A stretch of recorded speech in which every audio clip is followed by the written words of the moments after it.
Olá, amantes da física! Sejam bem-vindos ao episódio 20 do Eureka, um podcast de divulgação científica do Departamento de Física da UFMG.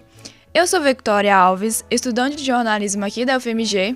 E eu sou Vitória Amaral, também estudante de jornalismo. E no episódio de hoje, vamos conversar com o físico, professor e pesquisador do Departamento de Física da UFMG, Carlos Dávila. Iremos conhecer a sua trajetória de como chegou ao mundo da física e as atividades acadêmicas realizadas sendo professor. Ele que tem experiência em ensino da física geral. Lembrando que o seu espaço para a física é aqui, o tempo é quando você quiser.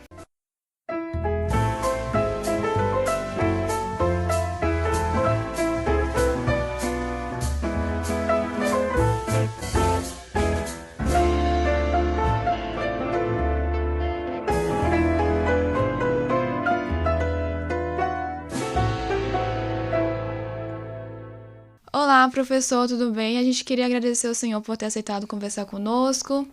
Bom, eu que agradeço, né? Meus cumprimentos a vocês, né, da equipe toda e aos ouvintes, né, do Projeto Eureka.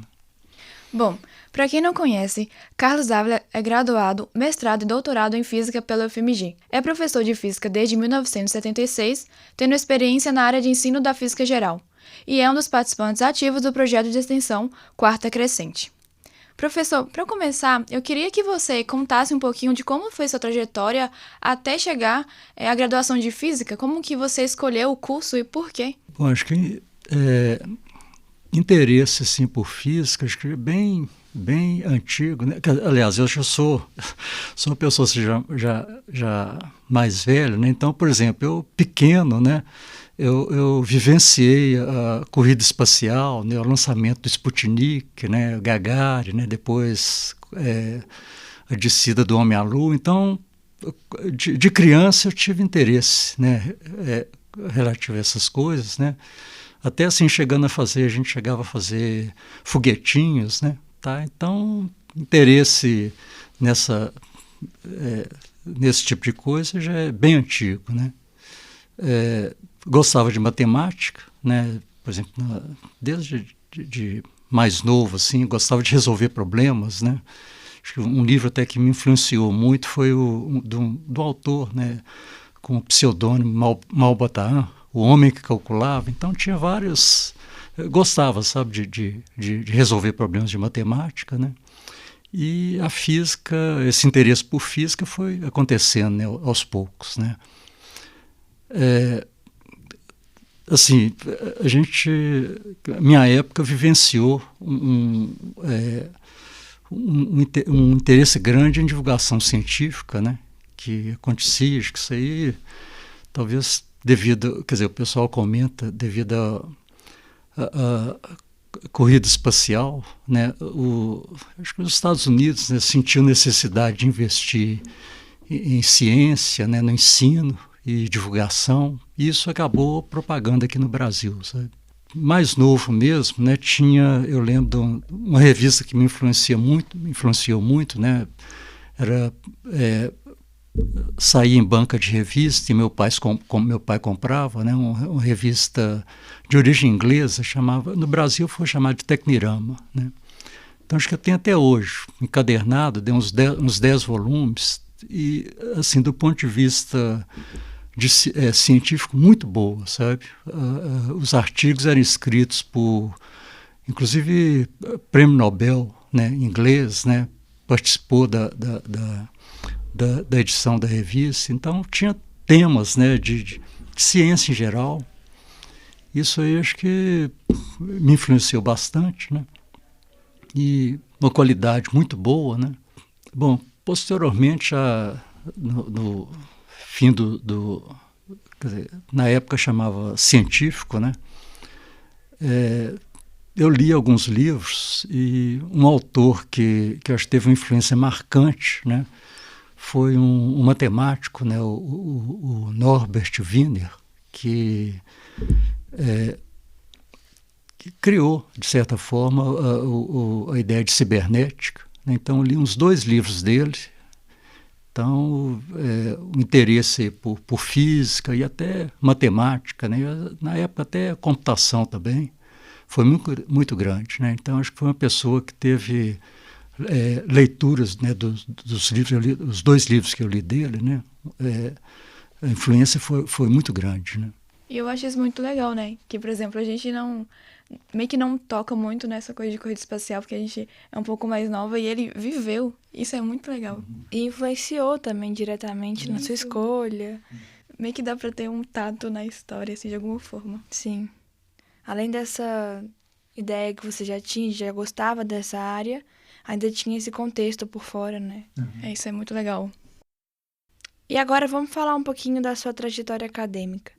Como que tem sido essa experiência de ser professor? Quais são os pontos positivos? O que você pode destacar que você já aprendeu nesse tempo? Bom, até quando eu resolvi, né, realmente fazer física, né, acho que era das últimas coisas que eu queria, porque eu tinha uma dificuldade muito grande, sabe? Assim, para falar com mais de 3 pessoas já era difícil. Então, foi um drama, sabe? Escolher realmente a carreira de físico, né? Universitária, né? Sabendo que tinha que dar aula. Eu cheguei até, no início, né, ficar meio balançado, cogitei em fazer uma engenharia, né?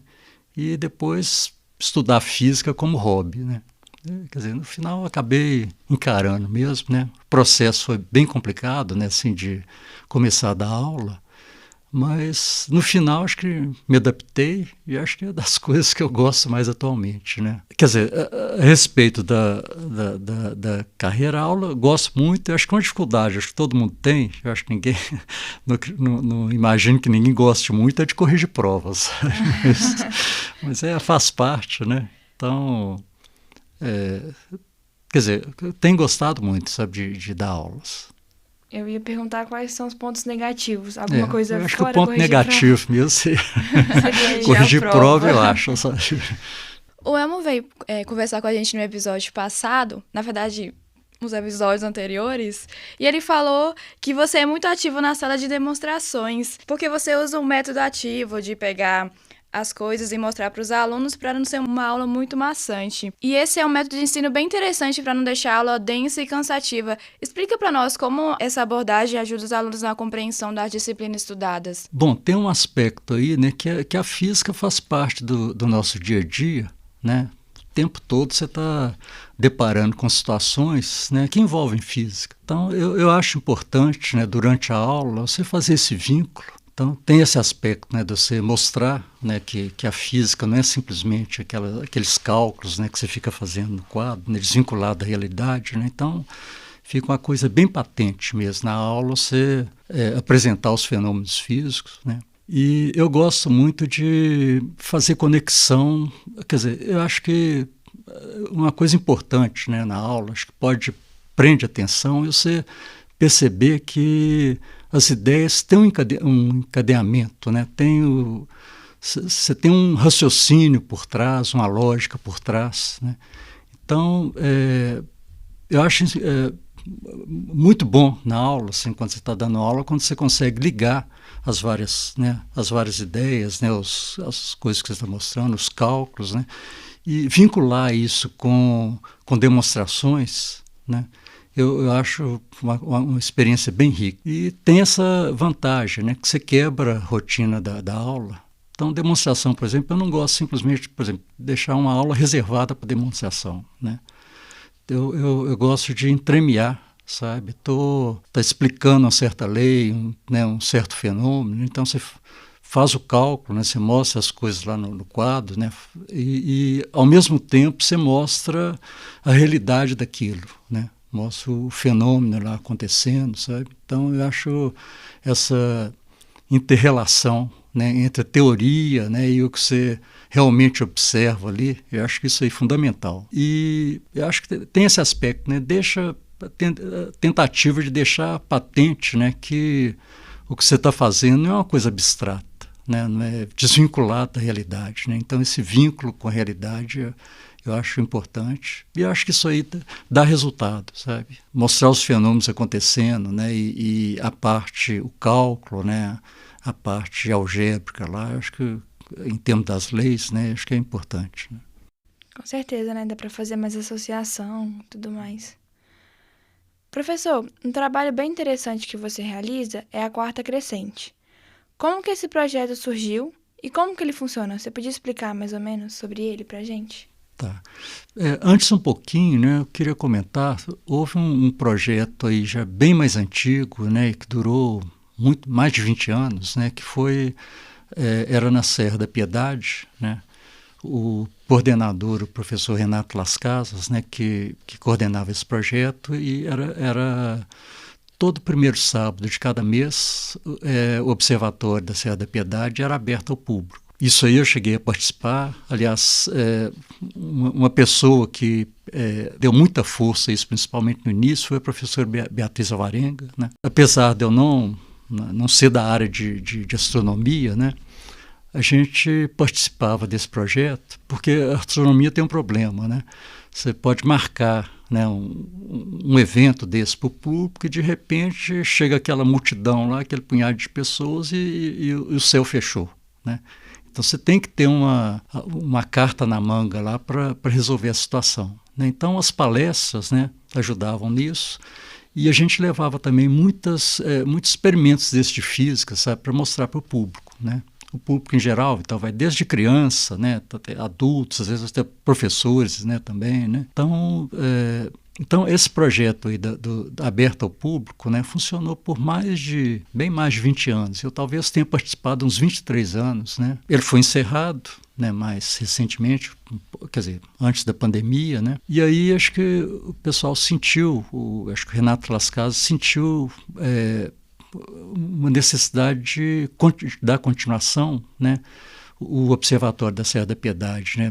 O acesso lá ficou mais complicado, então a ideia foi trazer isso para Belo Horizonte, né? Antes até, a gente chegou a fazer algumas atividades dessa no Instituto Agronômico, né? no Horto Florestal, né? O terreno lá da UFMG, né? E aí, no final, acabou passando aqui para o campus, né? Para a estação ecológica. E a ideia do projeto, né? Quer dizer, a escolha da data, ficou sendo para observar o céu. Lua cheia não é bom, né? Porque ela clareia muito, né? E se você olha no telescópio, a imagem é chapada, você não tem uma ideia tridimensional, uma ideia de relevo, né?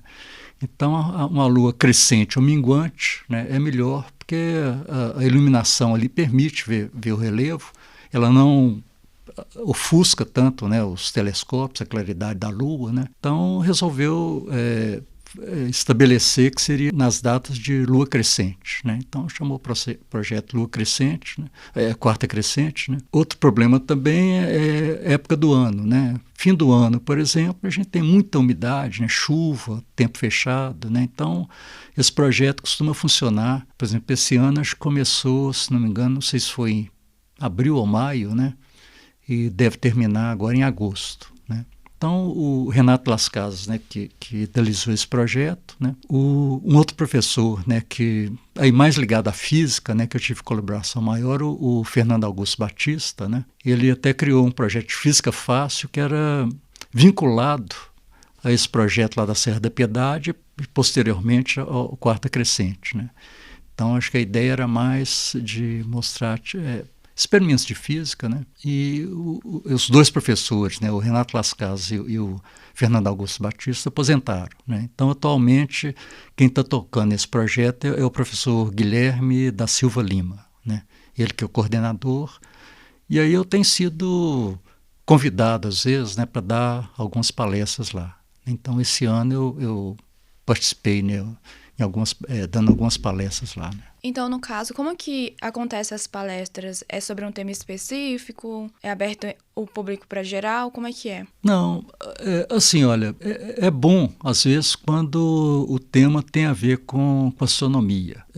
Agora, da minha parte, por exemplo, né, eu procuro escolher, como o público é muito variado, eu procuro escolher algum tema assim, que tenha um apelo, né, que seja de interesse público, né? Então, por exemplo, tem uma palestra que eu costumo dar assim, com uma certa frequência sobre buracos negros. Esse ano mesmo, acho que a primeira palestra foi sobre buracos negros, né? A segunda palestra foi sobre estrelas, né?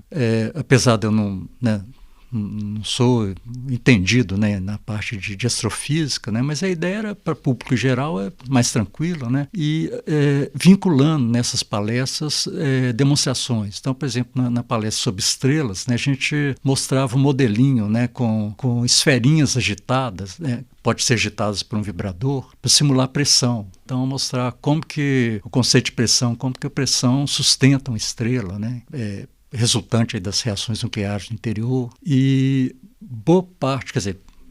grande parte mesmo da informação que você tem em astronomia vem do espectro. É simplesmente a imagem da estrela. Então, você decompõe a luz. Então, nessas palestras, por exemplo, a gente mostra espectros, né, a maior parte do universo é hidrogênio e hélio. Então a gente mostra espectro, né, de lâmpadas de hidrogênio, de hélio, sabe? Na palestra a gente vai entremeando, sabe, essas demonstrações, né? Aí você consegue pegar um público mais geral. E, assim, o andamento da palestra, né, eu acho que é uma coisa muito de momento mesmo, sabe? É olhar para a cara do pessoal, né, e ver o que você vai falar. Planeja, né? Você deixa esquematizado um punhado de coisas, né? Tipo projeções, mas o que você vai mostrar lá depende do que você vê no semblante das pessoas, né? E o evento acontece toda quarta-feira, 6h30. Então é quarta-feira de lua crescente, né? E tem sido aberto lá por volta de 6 horas, o horário às vezes depende, sabe? E encerrando em torno de 9 horas, né? 9 horas da noite, né? 6 da noite, 9 horas da noite. E já chegou algum dia de você ter preparado algum material e de repente olhar para o público e falar, poxa, eu acho que não é bem assim, e falar outra coisa? Não. Por exemplo, olha, tem esse ano mesmo, a gente levou um material lá sobre o gerador de Van der Graaf, né? Quer dizer, aí o tema já fugiu um pouquinho de astronomia, era a parte de eletrostática, né? O pessoal tem interesse, né? Agora, o gerador, né, você sempre, na hora que você pensa em fazer uma palestra com ele, você tem que ter alguma coisa, outra coisa na manga, porque de repente a umidade fica alta e ele não funciona, né? Eu acho que esse ano, né, acho que eu cheguei a dar uma palestra, né, envolvendo o gerador de Van der Graaf, né, mas felizmente funcionou. Apesar de não ter sido 100%, a umidade estava... a estação ecológica, né, a mata lá é muito úmida, né? Prejudicou um pouquinho, mas deu para fazer a palestra, né, para mostrar as coisas para o pessoal, né? Então, para quem quiser, o evento acontece toda quarta-feira, às 6h30, 7 horas, lá na estação ecológica. Uma vez por mês, né, que é a lua crescente, né? Mais ou menos uma vez por mês, né? 28 dias, né? Perfeito. Fica o convite, né? Fica o convite aí para todo mundo poder visitar, porque é muito legal. E agora, para a gente terminar esse episódio, se você pudesse voltar no tempo, você teria feito física, teria seguido na carreira de professor ou não? Teria feito outra coisa? Não, acho que física, com certeza, sabe? Talvez procurasse ter uma formação mais aprofundada em matemática, né? No que eu sinto, assim, né? Eu gosto muito de estudar, né? Então eu sinto uma certa dificuldade de esse formalismo assim mais novo, né? De matemática, né? Acho que é uma coisa mais árida. Então talvez ter tido uma base, né, mais sólida dessa parte de matemática, né? Mas acho que física continua prevalecendo, né? A gente queria muito agradecer por você ter aceitado conversar com a gente. Nossa conversa foi muito boa para quem está ouvindo. E você é um ótimo professor, contribui muito para a ciência, para a física. Enfim, tem alguma consideração final? Queria deixar alguma mensagem, alguma coisa que a gente não perguntou? Mensagem final, assim, eu principalmente, né, para quem resolve estudar física, né? Acho que a física é muito bonita, né? Então, acho que a gente tem uma satisfação muito grande. Quer dizer, eu especialmente, né, particularmente, tenho uma satisfação muito grande de ter uma compreensão, né, de como que as coisas funcionam no universo, né? Como que a física está por trás dessas coisas, né? Acho que é uma teoria muito bonita, né? Bom, e no caso, então, desse projeto de vocês, né, parabenizar, né, e agradecer muito, sinto assim muito honrado pelo convite, né? Agora, queria agradecer a você, que esteve conosco escutando o podcast. Muito obrigada pela sua atenção. E não esqueça de compartilhar esse podcast com seus amigos, família e entusiastas da física. Estamos no Instagram também.